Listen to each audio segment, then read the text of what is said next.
All right, this is Deanna Marie, and welcome back here to the Clusie. And today we're going to be talking about how you cannot fool God. Okay, good or bad, you can't fool God. All right, so let's get started. All right, so today we're going to be in Acts chapter 5, verse 1 through 12, and or 1 through 11, and we're going to stop at 11 because I want you to read that.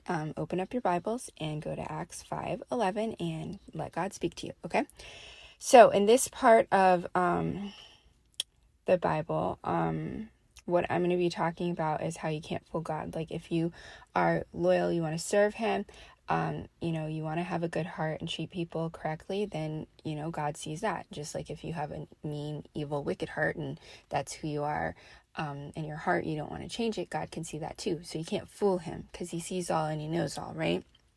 So this today is going to be the evil, wicked side. So there is a man and a wife, Ananias, I think is how you say it, and then his wife Sapphira. Sorry if I mispronounce this, but sometimes the names are hard to read.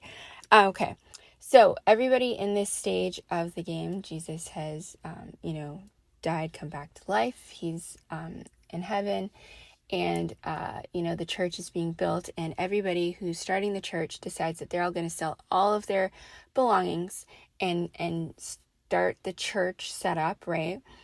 And give everything that they have to the church, and then they're all just going to split the money and kind of use it accordingly, okay? Even it out to fund like the God's kingdom, okay? These two people sell their land, but they keep back some of the money for themselves. But they lie and act like they gave all of the money, okay? Now, nobody notices that they did that, except for God notices. God notices, and God kind of, points it out to to Peter. I mean, because they probably would have got away with it unless God kind of, told people what was going on. So they wanted credit for doing the good things that other people were doing, but they didn't deserve the credit because they weren't doing it, and then they had the nerve to flat out lie and act like they were funding God's kingdom, okay? So here's the deal. You can't lie. You most certainly shouldn't be lying and cheating and stealing and adultery, and you shouldn't be doing any of that, okay? But when you take God's name into it, or you attach God to it, he has to intervene at that point, because now you done brought your mess into his house, and that is completely unacceptable because his house is a house of perfection, and you're lying and you're doing these things without any regret or remorse, and then you're trying to attach his name to it, guys. That's why I always say do not commit adultery, man, because most people think that it just has to do with you and the other person, and it doesn't, because that is a covenant that those two people took before God. So now he's involved in it. And then sometimes you have those really bad people that commit the adultery, and then they try to go and run out and pretend like God's going to bless the foul stuff that they did. And that's just, it's not the way that it works. And it's not the way that it works here, because Peter calls in the husband.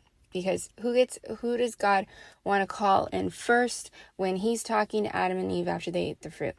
Adam. So he calls the man in first, and he's like, did you do this?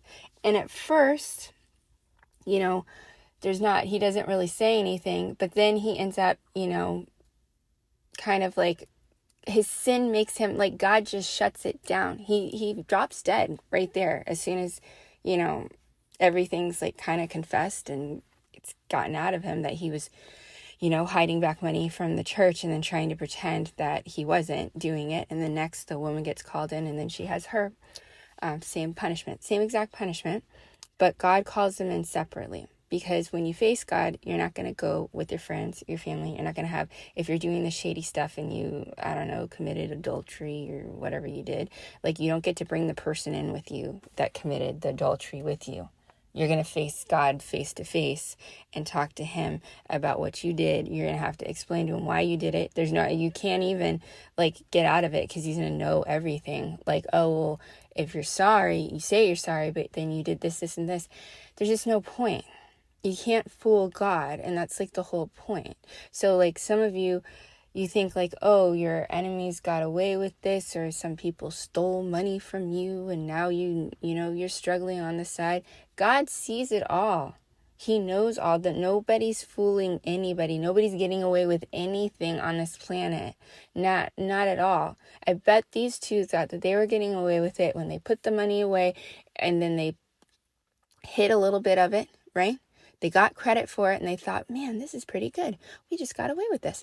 And they thought so for a couple days until judgment came knocking at that door. And then that wasn't very funny anymore. And that judgment dropped them both dead immediately, and both separate, because they were called in separate before God. So you don't have to worry about who got over you and who did this. God sees all and he knows all. And he knows if you're loving and you're serving him, and he knows who isn't. Okay?